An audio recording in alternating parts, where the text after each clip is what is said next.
Jaqueline é da UITA, da União Internacional de Trabalhadores em Alimentação, e é uma pesquisadora e também trabalha há muitos anos na área de mulheres e de combate ao tráfico internacional de mulheres. Foi uma das fundadoras do CHAME, portanto é a referência principal que nós temos em relação ao seu trabalho de fortalecimento e empoderamento das mulheres. Passar a palavra para ela, pedir desculpas a vocês que eu vou ter que dar uma saidinha rápida para dar uma entrevista, e Ângela vai dar continuidade aqui à condução da mesa. Ok? Jaqueline. Obrigada, Olívia. Bom dia a todas e a todos. Eu só queria que o Olívia escutasse alguma coisinha que eu quero falar aqui. É muito prazeroso de estar aqui, de ver tantas companheiras e companheiros, amigas que há muito tempo eu não via, e saudar a todas e a todos e falar um pouco de que essa iniciativa, ela é, eu acredito que mais além do que esse propósito, né, tripartite. Eu acho que é a maior campanha que a Bahia pode fazer contra o tráfico de mulheres. Porque se as mulheres têm trabalho aqui, um trabalho decente, elas não precisam sair para conseguir o sustento dos filhos. Então, assim, já de começo, acredito ser um grande êxito com esse impacto que pode ter, e acredito que sim, com fé, não?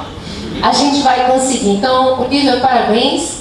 Eu estou assim, bastante feliz de poder participar. Foi assim, foi num encontro, né, que a gente conseguiu encontrar essa possibilidade, e acredito ser a grande campanha que a Bahia pode fazer com relação a esse tema, que é um tema que eu não vou abordar hoje, porque eu hoje em dia estou trabalhando em uma outra organização, que é a UITA, é a União Internacional de Trabalhadores e Trabalhadoras da Alimentação, Agricultura e Hotéis. Eu vou dar uma rápida explanação sobre o nosso trabalho. Eu sou coordenadora do Comitê Latino-Americano da UITA, de mulheres, e tenho trabalhado bastante na América Latina e Caribe com relação às trabalhadoras e trabalhadores. Acredito que eu vou fazer um pouco, me desculpem, o papel do advogado diabo. É que eu vou mostrar um pouco o outro lado. Mas o propósito de mostrar é dar visibilidade para que a gente possa mudar essa situação. Não é em torno de degradar ou de falar mal das empresas, senão que é abrir um pouco os olhos para que as empresas também vejam e tenha uma visibilidade do que passam as mulheres, grupo LGBT, dentro de alguns trabalhos. Vou falar do setor hoteleiro um pouquinho, das agricultoras e também do setor de alimentação. Vamos lá. OIT. A OIT eu vou deixar para a Thaís falar bastante. Mas segundo a OIT, as mulheres são as que têm maior probabilidade de estar desempregadas ou de estarem empregadas em trabalhos de baixa qualidade e na economia informal. Isso já é conhecido de todo mundo.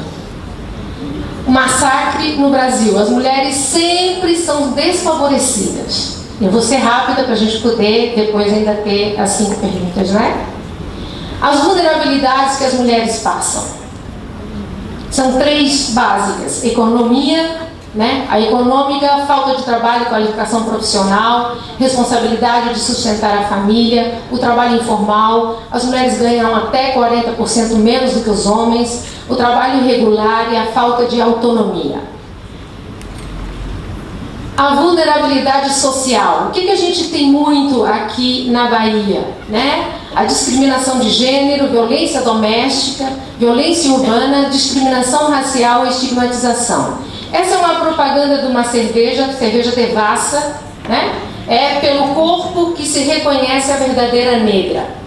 Então, através das propagandas, nós temos bastante visibilidade da desqualificação das mulheres e, em especial, das mulheres negras, né?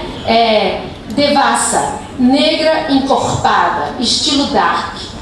Além da alta fermentação cremosa e com aroma e esmalte torrado. Isso é toda uma referência à mulher negra, ao racismo, a todas essas questões da discriminação da mulher e especialmente da mulher negra.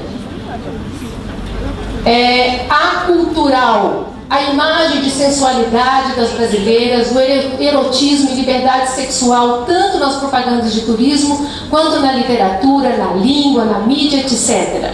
Esse aqui é um quadro de Caribé, certo? Vocês vejam a negra no Pelourinho sendo desfrutada, né? Os homens aqui entrando, saindo, dançando, tocando, e ela como se fosse uma desfrutável. Nada contra Caribé, viu, minha gente?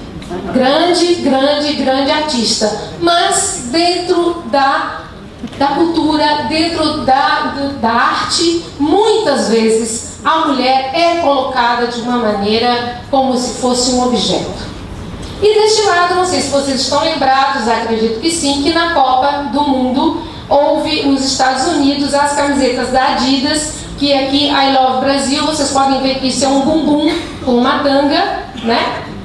E aqui é o gol, e na frente desse gol tem uma mulher, atrás tem um Corcovado, enfim, né? Então olhe para o gol. O gol está aqui. O que tem essa mulher a ver com Copa? O que tem esta mulher a ver com a questão do futebol? Então sempre são essas imagens que são voltadas e que são divulgadas fora do Brasil para demonstrar a nossa cultura. Então nós estamos com essa vulnerabilidade também, e logicamente que essa mulher é uma mulher mestiça, logicamente não é uma mulher branca, então a forma como essas mulheres também, como nós mulheres, né? As brasileiras somos expostas e somos vistas fora do país. Violência de gênero. 14 dos 25 países do mundo com as maiores taxas, com as taxas mais elevadas de feminicídio, estão na América Latina. Isso é muito grave. Isso é uma demonstração do machismo e do patriarcado que nós ainda vivemos dentro da América Latina. Nós, como estamos trabalhando bastante na América Latina, vemos isso diariamente. Trabalho considerado feminino, entre aspas, esqueci de colocar as aspas, desculpa, e suas características. Na realidade, o trabalho feminino é um ritmo frenético de trabalho. Vou mostrar depois para vocês os exemplos que nós temos dentro das fábricas, do chão de fábrica, né? Falta de autonomia, falta de pausas, né? A mulher, quando sai para trabalhar, ela trabalha fora da casa, e quando ela retorna, ela continua trabalhando, e muitas vezes o mesmo trabalho, é uma repetição do trabalho. Quando eu for falar das camareiras de hotel, a gente já imagina como é essa repetitividade que elas fazem no hotel e retornam para casa, continuando a fazer o mesmo trabalho. É um trabalho monótono e repetitivo. Os horários geralmente não são respeitados com relação, por exemplo, às empregadas domésticas, né, que trabalham nas casas e retornam para casa e têm que arrumar suas casas, e muitas vezes não tem pausa e também não tem horário, às vezes, para entrar e para sair. Mesmo que nós agora tenhamos uma ótima lei, que nós tenhamos mais o cumprimento dessas leis, nós sabemos que temos muitas dificuldades das implementações e assimilação das pessoas para entender que essas pessoas, que essas empregadas domésticas têm os seus horários, enfim. A remuneração sempre é insuficiente, o que força as horas extras, mas não sempre as horas extras são pagas, né? Mas força porque elas não têm condições. E a dupla jornada, ou tripla, porque trabalha fora e na casa. Vou falar um pouco dos frigoríficos, certo? Vou dar um exemplo. Nos frigoríficos, nós temos trabalhado muito nos frigoríficos do sul do Brasil. E tem uma incidência entre 30% e 40% das pessoas que trabalham nos frigoríficos são pertencentes ao grupo LGBT. Por quê? Né? Nós começamos a nos perguntar. Porque essas pessoas, para estarem dentro das câmaras frigoríficas, elas precisam usar uma roupa. Essa roupa é uma roupa unissex que não define a sua identidade de gênero. Assim como nós também vemos um grande número de pessoas que trabalham em call center e que também são pertencentes ao grupo LGBT porque não têm um contato direto com o público. Então, dentro do trabalho dos frigoríficos, em especial dos frigoríficos em Santa Catarina, nós temos um trabalho grande com o grupo LGBT. Já fizemos 2 encontros de diversidade, onde trabalhamos com eles todas as questões relacionadas ao trabalho, à família e às políticas públicas que eles exigem. No começo, eles começaram a entender a relação de estar no movimento LGBT diferente de estar no movimento sindical. Depois eles viram que tem que ter uma ligação, tem que ter uma semelhança para começarem a ser respeitados também dentro dos sindicatos e também dentro das fábricas. Os trabalhadores tinham que embalar 30 frangos por minuto. Um trabalhador tem que embalar 30 frangos por minuto. Fizemos uma enquete e 90% das trabalhadoras declaram estar sentindo muitas dores. A quantidade de enfermidades que essas pessoas têm é enorme. Alguns trabalhadores chegam a realizar até 120 movimentos por minuto, quando alguns estudos sugerem que mais de 30 movimentos por minuto podem gerar graves riscos de lesão à saúde dessas trabalhadoras. E elas repetem 120 movimentos por minuto, cortando o frango. Por quê? Porque o nosso frango é cortado à mão e o mercado do Japão só quer o frango cortado à mão, porque ele é mais fino, não quer frango cortado com máquina. Por isso, nós temos uma exportação muito grande de carne, de aves, mas esse trabalho é feito especialmente por mulheres, por serem supostamente mais delicadas e tem mais mão para cortar o tal frango. Aqui é uma campanha que fizeram, né? O frango, na realidade, ele não aguentou o ritmo. O cara ficou doente e o frango que está empurrando a cadeira de rodas dele. Consultado sobre qual seria o ritmo da nova máquina, aquela máquina que nós falamos, para embalar frangos, a empresa nos deu uma resposta chocante. A máquina teria capacidade para embalar 15 frangos por minuto, um ritmo 50% inferior ao exigido para os trabalhadores e trabalhadoras. Então, a pessoa encaixa, né, o dobro do que tem a capacidade de uma máquina. Então, logicamente, que é muito mais vantajoso ter pessoas que embalam frango e, por consequência, ficam bastante doentes. Com relação às plantadoras de melão em Honduras, no sul de Honduras, né? 80% das pessoas que trabalham nas plantações de melão no sul de Honduras são mulheres. 65% delas, logicamente, são chefes de família e ganham menos que um salário mínimo. Mesmo trabalhando com o salário, elas não saem da miséria. Aqui a campanha mundial por condições laborais decentes das meloneiras, que se chama em espanhol, né, em Honduras. Estão fazendo uma grande campanha para ver se melhora as condições de trabalho dessas mulheres. Agora, a questão das mulheres que trabalham nos hotéis. Né? Nós estamos dentro de um hotel, mas nós não estamos falando desse hotel. Fizemos uma campanha. Fizemos primeiro uma pesquisa, né? Uma pesquisa com mais de 2.000 camareiras. A pesquisa foi feita na Argentina, no Brasil, na Espanha, Indonésia, Camboja e Filipinas. Né? Então, vou dar um pouco dos resultados dessa pesquisa. 77,2% apresentam sintomas clínicos de ansiedade. 79,6% afirmam que acabam doentes de tanto trabalhar. 30,6% chegam a sofrer estados depressivos. Olhem vocês que a trabalhadora, a camareira de piso, né, que eles chamam a camareira, de um hotel de 5, 4 estrelas, ela precisa deixar esse quarto intacto. Existem hotéis que uma camareira limpa até 30 quartos por dia. Certo? 30.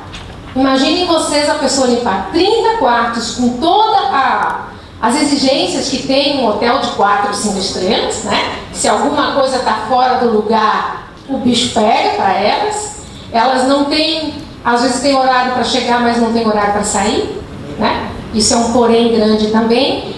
E vou falar logo depois um pouquinho só sobre as camareiras de motéis. Essas, então, é deplorável. Fizemos uma investigação na Espanha. A gente pensa que na Europa as coisas são muito mais desenvolvidas, né? São melhores, mas as camareiras da Espanha limpam em torno de 30 e 34 quartos por dia. E elas ganham em torno de €1,50 por quarto. São bastante exploradas na Espanha também. Aqui é o depoimento de uma trabalhadora. A gente teve muito problema de fazer essa pesquisa, porque elas têm medo de responder e que tem algum tipo de represália do hotel. Então nós nunca especificamos qual hotel, nunca especificamos qual cidade, para que elas não sejam reconhecidas. Mas na realidade, esses hotéis onde nós fizemos a pesquisa são hotéis entre 3 e 5 estrelas. São hotéis que supostamente deveria ter 5 minutos. Não, já vou terminar, já está no fim. Vai achar. Né? Aqui é só o depoimento. Vivemos sobrecarregadas, com um trabalho enorme nas costas. Todos os dias esticando camas, arrastando sacolas e o corpo depois dá o troco. Um dia você acorda destruída e não pode nem se abaixar. Então você procura um médico, leva injeções ou toma remédio. E no dia seguinte volta a trabalhar. E no plano de saúde da empresa ainda dizem muito sorridentes, né? Isso não é culpa do trabalho, é você que está ficando velho, né? Detalhe. Mulheres, 60 a 70% da mão de obra na indústria turística global é feminina. Desafio: que os salários se igualem, porque costumam ser 25% abaixo do salário dos homens. Vamos supor uma ideia, na Bahia, os hotéis baianos. A maioria das mulheres que estão trabalhando camareiras são de que etnia? Negras. Ou são trabalhadoras domésticas ou entram no hotel, né? Aqui são os dados da investigação feita no Brasil. No Brasil, os dados indicam que 66% sofrem de ansiedade por causa do trabalho, 61% têm falta de energia no desenvolvimento das atividades do dia a dia e 51% se queixam da má qualidade do sono. E isso, logicamente, tem uma consequência na vida social desta mulher. Ela não tem vontade de sair, ela não quer sair mais com os filhos, ela não tem ânimo para sair de casa. Mas todas dizem que começam tomando Dorflex e acaba tomando Deus sabe o quê, porque a gente também gosta de se automedicar, né? A desigualdade social, né? 5 homens possuem quase tanta riqueza quanto a metade da população do mundo. Que democracia é essa que a gente vive?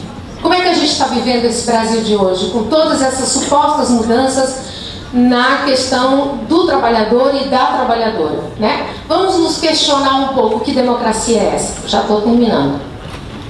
Para encontrar uma saída, tem 2 possibilidades.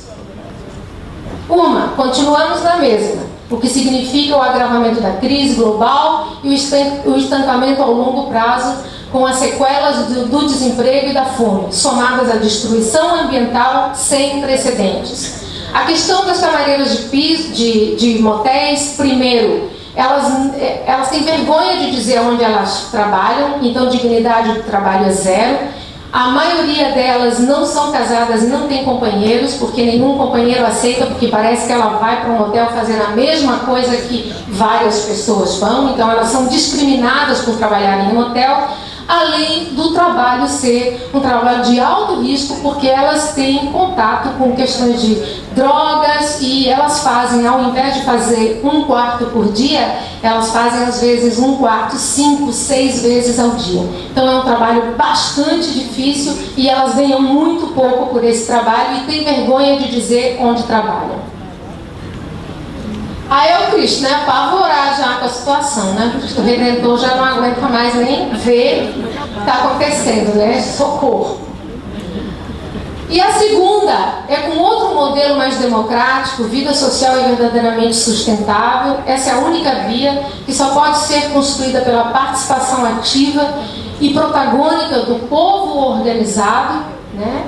E será que nós estamos preparados para isso? Muito obrigada. Excelente.